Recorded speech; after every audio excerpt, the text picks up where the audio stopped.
All right, Jesse on fire. Welcome back to the channel. Now, I'm going to tell you guys the truth. I just shot this video. Now I'm reshooting it because as I do, some of the time I have my best thoughts while I'm talking, and then it reshapes the entire video, okay? So I'm not even going to get into where this happened, but midway through this video, I had a thought that just completely reshaped the whole video, and now I'm reshooting it, all right? So what we're going to talk about here, we're going to talk about DC and Stipe, the upcoming fight. We're going to talk about whether it is truly the fight to determine who the greatest heavyweight of all time is, and if not, who might be the greatest heavyweight of all time.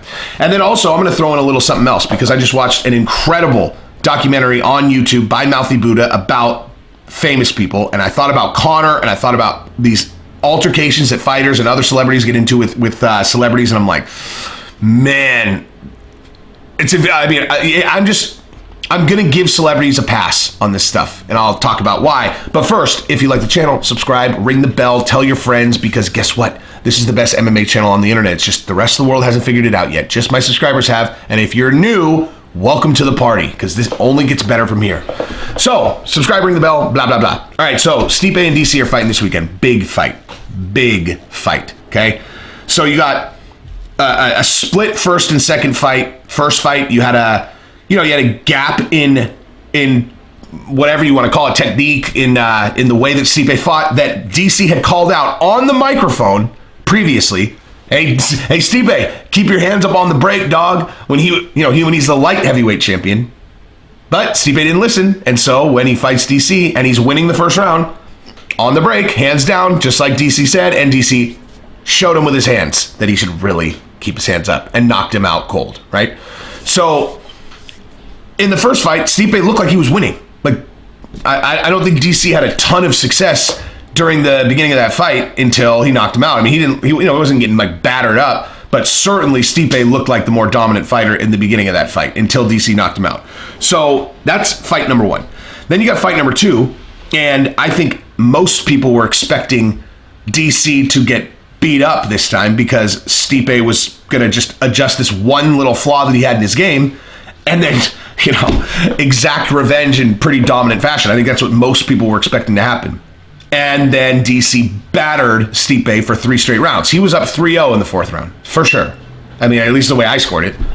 And then in the fourth round, Stipe makes a big adjustment, starts beating up his body, step in left hook. What do you think that feels like? What do you think a step in left hook to the body from Stipe Miocic feels like? Probably not very good, right? And I don't know if DC's tired or whatever, but he doesn't make any adjustments. He's not doing a lot of circular motion. He just keeps going. He keeps like kind of stepping straight back and just eating that shot. And then eventually Stipe knocks him out. I mean, not even that eventually, like inside a couple minutes, knocks him out.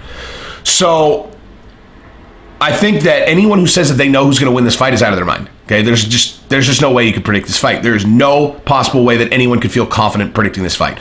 And before I get into the GOAT conversation, let's talk about what the factors are going to be, right?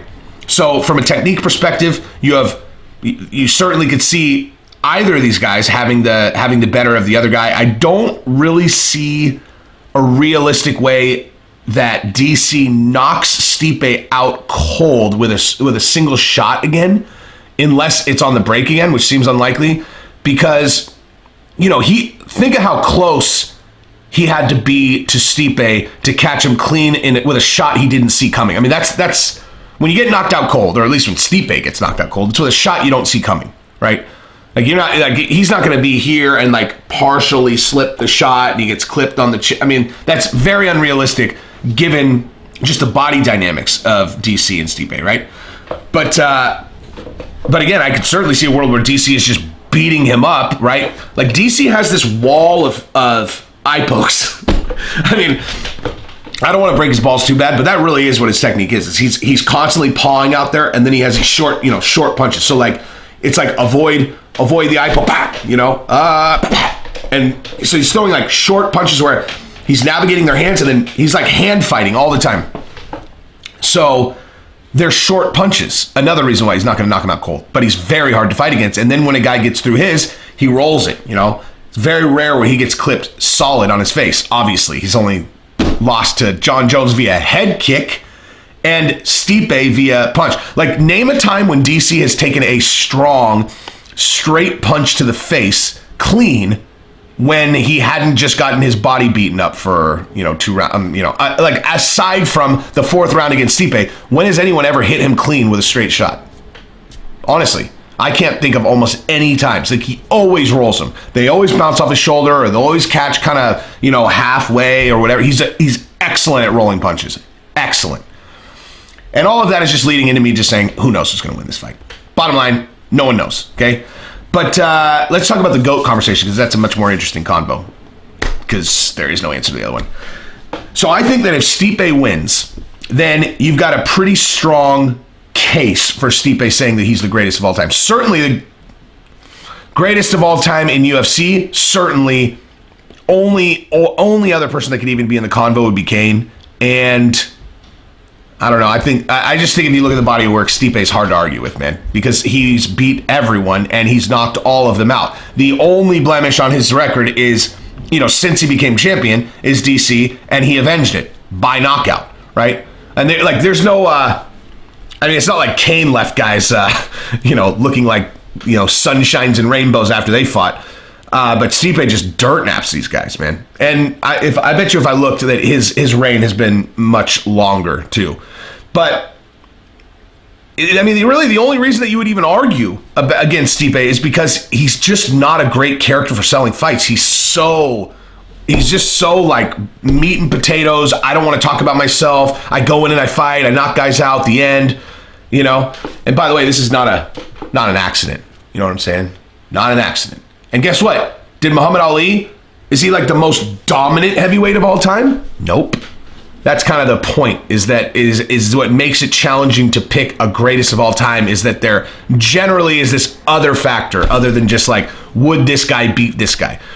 And, if DC wins, he's never lost a heavyweight either, but his only UFC heavyweight wins will be over Stipe, and you basically have to inject Stipe as the greatest heavyweight of all time and then have Daniel Cormier beat him 2 out of 3 times to be able to even put DC in the conversation, because all of his other wins were in Strikeforce except for Derek Lewis, which is a legit win.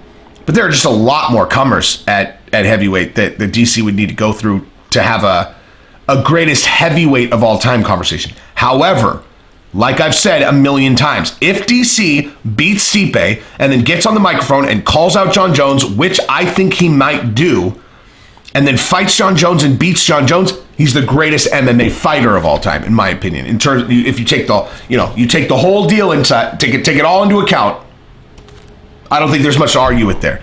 If he takes that Jon Jones fight and then finally decisively beats Jon Jones, because they've only fought once, second one's a no contest. Okay, you don't get to juice up, have you be on juice and your opponent not be on juice, and then that still counts. Okay, like I know that everybody really thinks of it as counting, and it kind of does, but it doesn't really count, right? It is a no contest, and it's a no contest because Jon Jones cheated. And I'm not trying to be a dick about this to Jon Jones, but it's just as far as the USADA rules, Jon Jones cheated. So, what do you want to do? It's like, if I'm gonna race, we're gonna race like a car race. And they're like, your car can have a maximum of 400 horsepower. And I'm like, cool. And then I sneak some shit in there and my car's 600 horsepower and I win the race. I'm like, yeah, I'm the greatest racer of all time. It's the same thing, right? So, yeah, bottom line is there is a road to greatest of all time, period, for DC, which includes him beating DC right here, beating Stipe, but he also needs to call out Jon Jones and beat Jon Jones. Now, what is the likelihood that happens? Let me tell you that. Actually, first, let me go rewind. Who is the other person that would be in the conversation for greatest heavyweight of all time? Obviously, Fedor, right? But here's what I'm going to say to that, okay? When you actually look at Fedor's body of work, and I know people are going to want to spit at their computer, but Dana has convinced me of this. He has convinced me that Fedor's body of work is not as impressive as people had given it credit for, okay? Of course, he's exceptional. When he's at his prime, exceptional. Incredibly fun to watch. Never out of the fight. Super fast. Vicious on his feet. Vicious on the ground. Crazy wild puncher. Could take shots like a fucking mule. And was amazing. I loved Fedor. Loved Fedor. But if you look at the people Stipe's beat since he's been the champion, and you look at the people that Fedor beat when he was a champion, that is a non-comparable list, okay? Like definitely Stipe had tougher fights. But again, Fedor is certainly in that conversation where I think the other thing that really bolsters Fedor, as in the eyes of people like me and other hardcore fans, is that when Pride was Pride and UFC was UFC, and I talked about this in my video yesterday, it didn't get a lot of views, so we're just going to talk about it again, is there was this incentive for us to say fighters in Pride are better than fighters in UFC because casual fans only knew about UFC and hardcore fans knew about Pride. So if the Pride fighters are better, that makes me no more than you, right? Like I'm a hardcore MMA fan. You probably don't even know about Vanderlei. What do you even know about Fedor? You don't know shit about those guys, dude. Rampage Jackson, huh? What about Ricardo Arona? What do you know about Arona, huh? What do you know about Shogun Rua? What about his little brother Ninja? What do you know about them, huh? Nothing. That's because I'm a real fan. You don't know nothing about MMA. So there always was an air of that, right? Like there's an air of like the Pride guys are better, which makes me better than you because you don't know about them.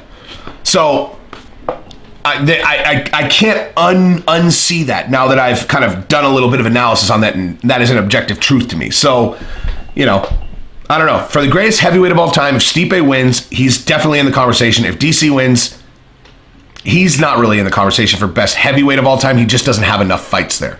But wins that, beats John Jones, he's certainly in the conversation for greatest of all time, period. Now, let's talk about this thing that I was just talking about in terms of the celebrities. And so I watched this documentary by Mouthy Buddha called The Fame Trap, which is on YouTube, and you can watch it. It looks like it's going to be about Justin Bieber. It's kind of about Justin Bieber, but not really. It's really about how celebrities are treated by the paparazzi. And I go back and I'm thinking of like Conor when he smashed that guy's phone, and like just Conor when he went through that period that he went through that was just like, ugh, man, like what are you doing, right? Because you look at these guys, you look at Conor McGregor, you look at Floyd Mayweather, you look at these guys who have look like they have everything, and it's almost like they're not allowed to have human emotions like us. Like they're not allowed to feel frustrated. Like they're not allowed to feel angry or sad or anything else, because you look at them and you're like, because a lot of times your problems, or not, well, maybe not yours or mine or whatever, or like maybe mine, I don't know, whatever. The public's problems look like this. How am I going to pay for that? Wow, I wish I could pay for that. Man, if I knew that I could pay for that, then I wouldn't have to stress out about this. That is the way that most people interpret the world. It's like an aspiration that we have that we can't afford to pay for. It's just the way it is. Like, I'm not saying it's good, it's bad, it's whatever. It's just the way that the human condition in 2020 is. And when we see people that can pay for anything they want, right, then to us, it's like, well, you're not dealing with what I'm dealing with, so what could you possibly be angry about? Like, what could you possibly be upset about when you can send your kid to whatever school you want? You can buy that car. You can upgrade your house. Look at what I'm dealing with. And you're upset at someone taking a picture of you? Get over yourself, guy. Get over yourself. And in reality, if you actually understand the human condition, if you solve one problem, another one is going to come up, okay? Humans are not, like, we're not creatures that are made to be satisfied, okay? We're flawed creatures. And I saw like an amazing thing on the Netflix version of Dracula, which, by the way, if you've never seen that, get on it, dude. So Dracula, like the first two episodes is like in the 1700s or something like that, 1600s, whatever, and then he ends up in a coffin and he's dead for 300 years, something like that, right? He comes back in modern times, and the first place he gets to when he wakes up is this white trash shanty house. And he thinks he's in the wealthiest person's house he's ever been. And he's like, I cannot believe this. That's what he believes. Literally the poorest, like the poorest of the poor, like what we would consider to just be, people living in abject poverty, to a person from the 1700s is living in the most unfathomable wealth ever. And I mean, he sees a car and he's like, my goodness, you don't have horses and TV, all that. And guess what? The person who's living in that house is like, and then she's talking to him. She's like, this place? What are you talking? This is a shithole. Okay. Do you think that like people from the 1600s had different needs than what we do now? Okay. So a person from then would have been teleported to right now. And for a year, been like, I am living like I am the king of the world. and then after a year, they'd feel exactly the same as the poor person feels right now, right? Okay, like people back then, if they had as much food in the refrigerator as we have, their mind would be blown. So that's the thing. It's like you adjust to the situation you're in, and then you become the human that you are, and you want something different. You find something to be aggro about, right?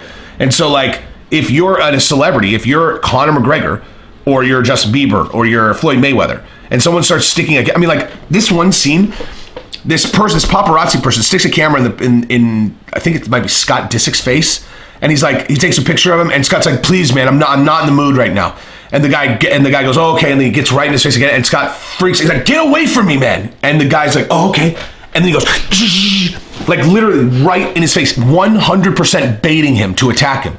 Now, in that particular situation, there were like 100 cameras around. Okay, let me tell you exactly what I would do in that situation. Okay, if there weren't 100 cameras around or not, I don't know. But let's just say there weren't. Let's say it's one person, okay?